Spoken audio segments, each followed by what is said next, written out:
My dear student, जैसा कि मैंने बताया था कि दोपहर के आपको शाम को मैं मैथमेटिक्स की वीडियो डालूंगा। उससे पहले 12th वाले स्टूडेंट्स के लिए मैंने वीडियो बनाई थी। हालांकि टाइम बहुत कम था क्योंकि चैनल हमने अभी बनाया है। तो मैथमेटिक्स की वीडियो के लिए मैं आपके लिए हाजिर हुआ हूँ। उससे पहले कि कुछ मैं आपको बता दूँ कि मैथ एक ऐसा सब्जेक्ट है जिसे और सब्जेक्टों से कंपेयर नहीं किया जा सकता, क्योंकि मैथ में और सब्जेक्टों में बहुत फ़र्क है। और सब्जेक्ट में आप थ्योरेटिकल या पढ़ते हैं तो उसमें अपने पास से बना के लिख देते हैं, लेकिन मैथमेटिक्स में ऐसा नहीं होता है। मैथमेटिक्स को पूरी तरह से सोल्व करना पड़ेगा। लेकिन जो 10th के स्टूडेंट्स हैं उनके लिए थोड़ा सा अलग, क्योंकि अब पेपर 1 तारीख को है और वक्त हमारे पास कम है। तो सबसे पहले हमें ये देखना होगा कि हमें मैथमेटिक्स को किस तरह से सोल्व करना है और किस तरह से तैयारी करनी है 2-3 दिन के अंदर, ताकि हम पूरा पेपर बड़े अच्छे ढंग से सोल्व कर सकें। इसमें अपने पास से बना के कुछ नहीं लिखा जाता है। तो थोड़ा इंटरटेनमेंट के साथ शुरू करते हैं, जिससे कि आपका दिल खुश हो जाए और आपको दिल लगने लगे कि मैं पढ़ूं। तो मैथ के बारे में मैंने एक पोएम बताई है। तो मैथ की जो पोएम है कि हे गणित देवता नमस्कार, तुझे समझ समझ के गया हूं मैं हार। हे गणित देवता नमस्कार, तुझे समझ समझ के गया हूं मैं हार। हे गणित देवता नमस्कार, 2 संख्याओं की गुणा होती है योग से ज्यादा, इसको कहते थे मेरे बूढ़े दादा। और 2 और 1 मिलकर हुए 3 और 2 और 1 की गुणा रही सिर्फ 2। कहाँ इसमें गड़बड़ यार। हे गणित देवता नमस्कार, तुझे समझ समझ के गया मैं हार। और घन से भी ज्यादा तेज होती है तलवार की धार, और घन से भी ज्यादा तेज होती है तलवार की धार। यहाँ 2 से 10 कट गए बिन तलवार, और ऊपर से पड़ी त्रिकोणमिति की मार। हे गणित देवता नमस्कार, तुझे समझ समझ के गया हूं मैं हार। और किसका माल किसके कितने बट्टे पर और चक्र बिका है, और चक्र वृद्धि ब्याज के चक्कर में पढ़कर हो गया मैं बेकार। हे गणित देवता नमस्कार, तो ये समझ समझ के गया हूं मैं हार। और वैसे भी मैथमेटिक्स की फुल फॉर्म जानते ही होंगे। M फॉर मेरी, A फॉर आत्मा, H फॉर हमेशा, T फॉर तुम्हें, S फॉर सताएगी, मेरी आत्मा हमेशा तुम्हें सताएगी। ये थी इंटरटेनमेंट की बात। अब शुरू करते हैं उस चीज़ पर। तो सबसे पहले मैथमेटिक्स का जो 100 नंबर का पेपर होगा आपका, वैसे तो आप जानते ही हो कि 100 मार्क्स का जो पेपर होता है, 100 मार्क्स में 30 नंबर जो है प्रैक्टिकल, 70 मार्क्स का पेपर होता है। तो 30 पास होना तो वैसे बहुत आसान है। अगर आपको ये पता हो कि 70 नंबर में से 30 नंबर में कॉलेज वाले लगभग 30 में से 27, 28, 29, 30 दे ही देते हैं। लेकिन 70 मार्क्स के अंदर आपको ये, अगर आपने प्लान बना लिया तो फेल होने का कोई चांस नहीं है। क्यों? क्योंकि प्लान के ऊपर है। आपने देखा होगा अखाड़े में 2 पहलवान होते हैं। जरूरी नहीं कि जिसमें ताकत ज्यादा हो वही जीते, जिस पर तरकीब होती है वो जीतता है। तो इसलिए आपको ये समझना पड़ेगा 70 नंबर में कैसे उसको करना है। तो 70 नंबर के अंदर 20 नंबर के ऑब्जेक्टिव आपके और 50 नंबर के आपका सोल्व करना है। अगर आप 20 नंबर ऑब्जेक्टिव के सोल्व कर देते हैं और सही होते हैं तो 3 नंबर अगर आप ले आएंगे, क्योंकि पास होने के लिए 23 नंबर चाहिए। अब पास होने की बात क्यों कर रहे हैं? क्योंकि सबसे पहले तो जान बचानी है। पास होने, जो बहुत इंटेलिजेंट स्टूडेंट होते हैं उनकी बात नहीं हो रही है, बात सबसे कमजोर से शुरू है। क्योंकि सबसे ज्यादातर बच्चे ऐसे हैं जो कमजोर होते हैं, वो पास नहीं हो पाते हैं। तो उनकी सबसे बड़ी परेशानी है। तो मैं ये चाहता हूं कि मैं आपको 2-3 दिन में ऐसा कुछ बता दूं कि आपको पास होने के साथ साथ आप अच्छे मार्क्स ले आए, आपको ये पता चल जाए पेपर में कौन से सवाल आएंगे। तो इस तरह से ये 50 नंबर का पेपर है। अगर आप 50 नंबर में 20 नंबर 30 नंबर भी ले आए, और ऑब्जेक्टिव में मान लो 10, 15, 20, ये तो आपके ऊपर है, ले आए, तो अगर 30 और 20 50 और 30 नंबर कॉलेज वाले, इस तरह से 80, 85, 90 नंबर। और अगर पेपर अच्छा हो जाता है तो वो और भी नंबर आते हैं। तो मेरा मेन मकसद ये है कि पूरे पेपर के अंदर जो सब पहले हमें बहुत आसान जो चैप्टर्स हैं, पार्ट हैं, उनको करना है। अगर वो आसान चैप्टर हम कर लेंगे, दुनिया भर में पढ़ो, क्योंकि more knowledge more confusion, no knowledge no confusion. अब ऐसा भी नहीं कि नॉलेज ही ना तो कंफ्यूजन। तो नॉलेज कहने का मतलब ये इतना तो आप कर लीजिए कि आप में से जिसमें कि ये सवाल लिखे हुए हैं मेरे बनाए हुए। और एक बात तो ये किताब में ये आएगा, वो अगर आपको तरकीब आती है, तो 50 नंबर का पेपर में से आपको ये 10 नंबर के सवाल ये लिखे हुए। ये किसी किताब में नहीं, कभी तुम सोचो किसी जमाने में मैं जब अंसार इंटर कॉलेज मुरादाबाद में टीचर था, अब खैर मैं एसोसिएट प्रोफेसर बीएड डिपार्टमेंट में हूँ, एमजे यूनिवर्सिटी से संबद्ध हूँ। तो अब चूंकि मेरा मैथमेटिक्स बहुत पहले, मैंने उस जमाने में तो खैर मैंने ऐसा मैथ पढ़ाया तो कि रिकॉर्ड है मेरा, 100 में से 100 नंबर देने वाला मैं पहला व्यक्ति था। तो उस जब पूरी यूपी का 20%, आज तो 80-90% रिजल्ट रहता है, लेकिन उस जमाने में जब पूरी यूपी का 20% रिजल्ट है, हमारा 100%, 100 मार्क्स आते थे। तो कहने का मतलब ये पुरानी बात है। तो अब मैं आपको ये पहले तो आपकी जान बचाना चाहता हूँ कि कम से कम फेल तो ना हो मैथमेटिक्स में। उसके बाद जब फेल होने से बचेंगे तो उसके बाद और नंबर। तो मैं आपको कुछ सवाल आपको बता दूंगा, और आपको अभी फिलहाल में मैं आपको वो इम्पोर्टेंट क्वेश्चन बताता चलूंगा साथ साथ, और पूरे लास्ट टाइम पर मैं आपको सारे इम्पोर्टेंट बता दूंगा कि कौन से सवाल आ रहे हैं। तो हम सबसे पहले एक ऐसा चैप्टर है जो बहुत ही आसान है, एक नहीं बल्कि दो चैप्टर हैं। एक सांख्यिकी जिसका नाम स्टैटिस्टिक्स बोलते हैं सांख्यिकी को, और दूसरा है प्रोबेबिलिटी यानी प्रायिकता। ये दो चैप्टर बहुत ही आसान है, तो इसे अगर आप कर लेते हैं तो 10-15 नंबर आपके बिल्कुल आसानी से हो जाएंगे। इसके अलावा वृत्तीय क्षेत्र, वृत्त जो क्षेत्रफल है, एरिया रिलेटेड टू सर्किल, वृत्तों का क्षेत्रफल और मेंसुरेशन, क्योंकि जो 8 चैप्टर के बाद से ज़्यादा आता है। जो शुरू के चैप्टर हैं उसमें से बहुत कम आता है, लेकिन 8 चैप्टर, जैसे चैप्टर नंबर जो है टिग्नोमेट्री का जो सेकंड पार्ट है, सम एप्लीकेशन ऑफ टिग्नोमेट्री, ऊंचाई दूरी कहते थे किस टाइम पे, तो उसमें से आपको 6 नंबर के या 8 नंबर के सवाल आएंगे। और जो टिग्नोमेट्री वो थोड़ी मुश्किल है, उसे भी कोशिश करेंगे कैसे समझाने की क्या है। तो अभी फिलहाल में हमने आपके सामने ये सवाल लिख रखे हैं, ये मेरे पास से बने हुए सवाल हैं। इसको आप जो है एक एक करके मैं आपको इसको बताऊंगा, बल्कि इनको नहीं बताऊंगा अपने पास से। और जो लास्ट में 2 क्वेश्चन रखे हुए हैं ये तो पेपर में रखे हैं, आप करो या मत करो, 100% इंशाअल्लाह लास्ट के 3 सवाल, मीन, मीडियन, मोड, समांतर माध्य, माध्यिका और बहुलक, ये जो 3 सवाल है ये 4 मार्क्स का आएगा। और जो थोड़ा मुश्किल पेपर बनाते हैं तो ये भी 4 मार्क्स का है। और ये जो 2 सवाल हैं ये 2 मार्क्स के हैं, तो 4 और 2 6 नंबर, और ये 4 नंबर। इस तरह से ये आपको समांतर माध्य और बहुलक और माध्यिका ये है ना, तो सबके 3-3 चीजें हैंगी। तो इधर मैंने फॉर्मूले भी लिख दिए हैं, आपको इतने फॉर्मूले याद रखने हैं, तो मैं आपको इसको समझा रहा हूँ।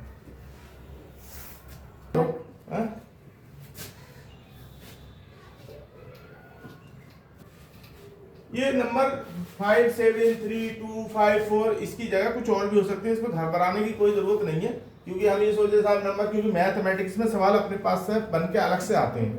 ये नहीं कि कुछ भी आ गया कि किताब में से आ गया। तो सवाल की ये सबसे बड़ी परेशानी है कि सवाल को अलग से बना के देते हैं। अब जैसे हमें इसका समांतर माध्य निकालना है, तो समांतर माध्य को शॉर्ट फॉर्म में मा भी बोलते हैं, समांतर माध्य, औसत माध्य, मीन, इंग्लिश में मीन बोलते हैं। तो इसलिए समांतर माध्य बराबर फॉर्मूला है पदों का योग अपॉन, नीचे लिखेंगे पदों की संख्या।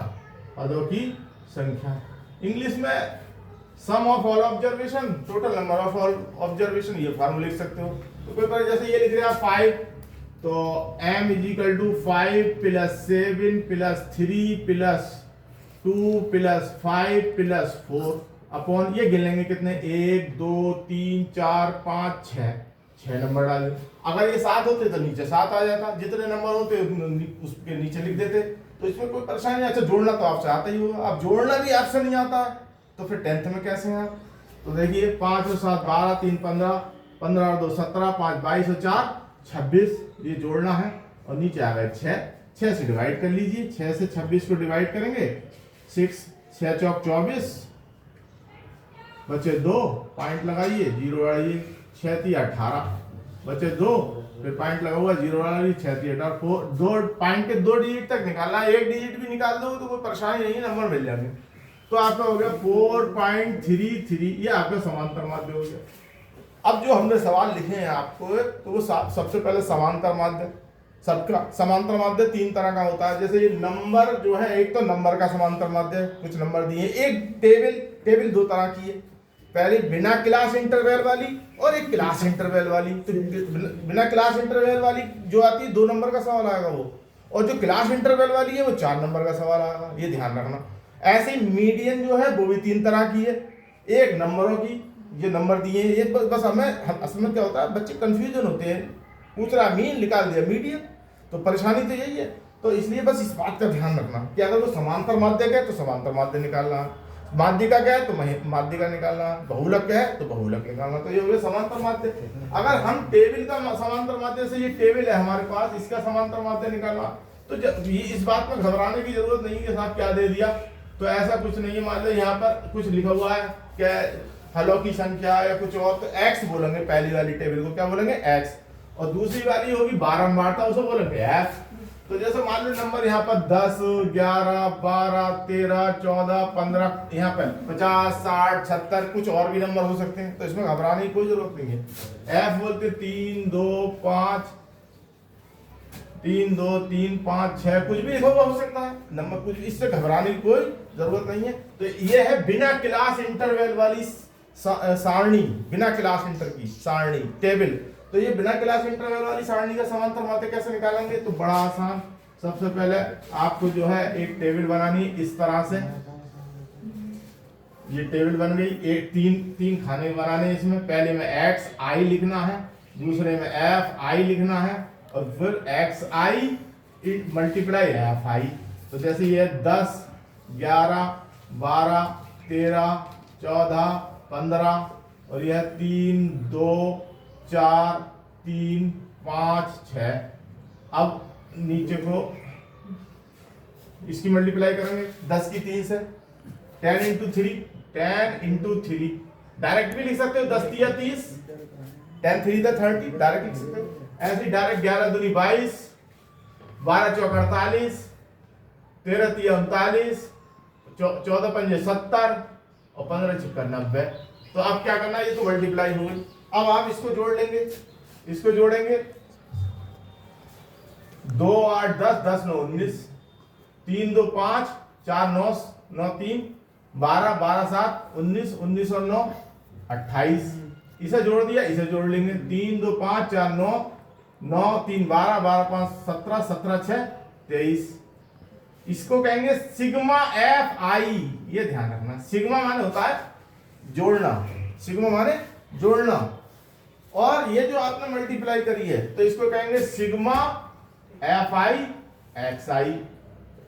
अब आपने ये जोड़ लिया, इसे भी जोड़ लिया, इसे नहीं जोड़ना है एक्स आई वाले को, एक्स आई और एक तो एफ आई को जोड़ना है। और अब समांतर माध्य का फार्मूला, समांतर माध्य का फार्मूला लगा देंगे, क्या है, sigma F I x I, sigma F I, ये लिख देंगे। अब ये जो आपने बड़ा वाला नंबर है जो आया मल्टीप्लाई 289 अपॉन 23, ये लिख दिया। अब इससे इसको डिवाइड कर देंगे, अब डिवाइड अलग कर लेंगे। और एक बात याद रखना, अगर एक पेज खाली रखा जाता है, जैसे आपको और जितने भी आपने सब्जेक्ट दिए हैं, तो पहले इस पेज पे भी लिख लेते हैं, आप इस पेज पे भी लिख लेते हैं, लेकिन मैथ में क्या होता है, एक लेफ्ट वाला जो पेज छोड़ना है खाली, उसको कुछ नहीं, उस पर रफ वर्क करना है आपको।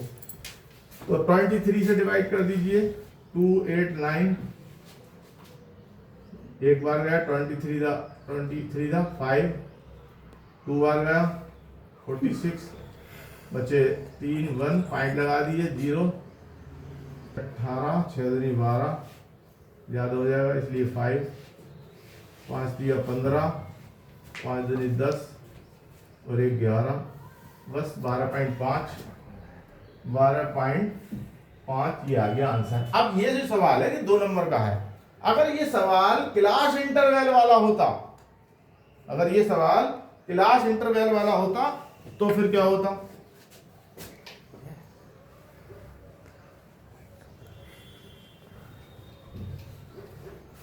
तो क्लास इंटरवल वाले में क्या है, कोई परेशानी नहीं है, हूबहू जैसे जिसने ये वाला सवाल कर लिया उसमें एक चीज और बढ़ा दीजिए बस, वो क्या है वो देख लीजिए। ये 4 मार्क्स का क्वेश्चन आएगा, क्लास इंटरवल वाला रखा है 100% इंशाल्लाह। 0 से 10, 10 से 20, 20 से 30,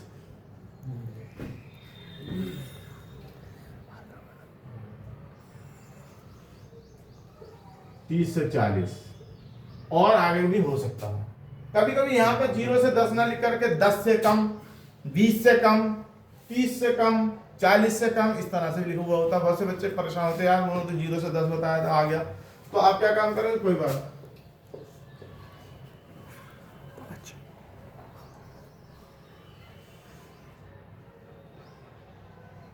तो इसमें क्या है, आपको एक टेबल ये बनानी है। इसमें 3 खाने बनाए थे इस वाली में, इसमें 4 खाने बनाने हैं। 1 2 3 लाइनें कीजिए, 4 खाने होगा। तो वो इसमें 3 बनाए थे, 10 सही। इसमें जो है 3 बनाए थे, इसमें 4 बनाने। क्यों? देखो ये आएगा CI, यहाँ XI, बस इससे पहले इस वाली टेबल से पहले CI बनाना। क्यों बनाना वो समझ में आ जाएगी अभी आपके। CI FI XI into FI, XI into FI। अब जैसे 0 से 10, 10 से 20, 20 से 30, 30 से 40। तो अब इसमें ये कुछ और नंबर भी हो सकते हैं और टेबल बड़ी हो सकती है, तो इसमें परेशानी होने की बात ही नहीं है, तो बढ़ जाएगी, कोई बात नहीं है। तो इसमें क्या है, ये वाला नंबर इस वाली टेबल को खाने को छोड़ देना है। क्यों छोड़ देना? जैसे ये इसमें लिखना 3 2 4 6, ये वाला 0 और 10 है, दोनों को जोड़ लो। 0 और 10 10 हो गया, 10 का आधा 5 हो गया। 10 और 20 30, 30 का आधा 15 हो गया। 20 और 30 50, 50 का आधा 25 हो गया। 30 और 40 70, 70 का आधा 35 हो गया। तो इस तरह से ये वाली XI जो है, इसमें XI डायरेक्ट दी है, इसमें XI आपको निकालनी पड़ेगी, बस जोड़ जोड़ के आधा आधा करके। तो ये आपका 4 मार्क्स का क्वेश्चन है। मैं इसे बहुत ही आसान वाले उसमें, क्योंकि मैंने ज़्यादा ले लिया ताकि आप टाइम भी बचे हमारा और हमें तो तरीका सीखना है, तो पेपर में ये सवाल भी जरूर आएगा। तो इस वाले को नहीं जोड़ना है, XI वाले को जैसे उसमें नहीं जोड़ा, इसे जोड़ा। जैसे 3 2 5 4 9 9 6 15, इसे मल्टीप्लाई कर लेंगे। 15 15 दूनी 30, 25 चौका 100 और 6 पंजे 30, 6 3 18, 3 21। इसे जोड़ेंगे 5 3 और 1 4 और 1 5, 2 और 1 3। तो इसको कहेंगे सिग्मा FI XI, इसको कहेंगे खाली सिग्मा। सिग्मा का मतलब होता है जोड़ना। सिग्मा का जो साइन है ये ऐसे बनता है और इसका मतलब है जोड़ना। तो समांतर माध्य बराबर हो जाएगा आपका समांतर माध्य is equal to sigma FI XI upon sigma FI is equal to, इसे 355 अपॉन 15 से डिवाइड कर लेंगे 355 को। 15 दूनी 30, बचे 5, 15 तिया 45, बचे आपके 10, पॉइंट लगा लो 0, 15 सिक्का 90, बचे 10, 15 सिक्का 90। तो पॉइंट के 2 डिजिट तक निकालना चाहते हैं तो वहां तक निकालना है, नहीं तो कोई बात नहीं। तो इस तरह से आपका ये वाला सवाल अब आपको एक स्टार्ट खींच दो। तो अब जैसे ये क्वेश्चन ये वाला 4 नंबर का, ये 2 नंबर का, ये आएगा ही, पेपर में रखा है, बस फर्क इतना है कि नंबर बदले हुए होंगे और कुछ नहीं। अब अगर चूंकि वीडियो ज्यादा लंबी हो जाएगी, कोई बात समझाना है तो टाइम जो है बहुत लग जाएगा। तो अगर आप ये चाहते हैं, एक क्वेश्चन जो मैंने बोर्ड पे लिखा हुआ लास्ट में 6 क्वेश्चन लिखा हुआ, P की वैल्यू ज्ञात कीजिए, वो बहुत इंपॉर्टेंट है। और उसके बाद जो X और Y की वैल्यू वो माध्यिका में है। तो आप जो वीडियो ये चाहते हैं कि माध्यिका समझना और बहुलक समझना, क्यों वो भी इसमें है। तो पार्ट 2 की मैं आपको बहुत जल्दी अपडेट दूंगा, जिससे कि आपका एक पूरा चैप्टर 10 नंबर का इंशाल्लाह वो पूरा हो जाएगा। तो आप बने रहें मेरे साथ वीडियो में। और अगर आप मुझे चाहते हैं कि मैं आपको बहुत अच्छे से, क्योंकि आपको पता नहीं कि मेरा एक्सपीरियंस क्या है, इतने इस तरह के जो मेरी उम्र के लोगों को बहुत कम एक्सपीरियंस होता है, तो इसलिए अभी मैं अपने बारे में कुछ नहीं बताऊंगा। जब मेरे बारे में आप सुनोगे मैं हूँ कौन, तो आपके नीचे के पैरों की ज़मीन निकल जाएगी, क्योंकि किसी कविता या किताबों में आपने कभी नहीं सुना हुआ ऐसा। तो मैं आपको पार्ट 2 लेके बहुत जल्दी हाजिर हूँ। जय हिंद, जय भारत।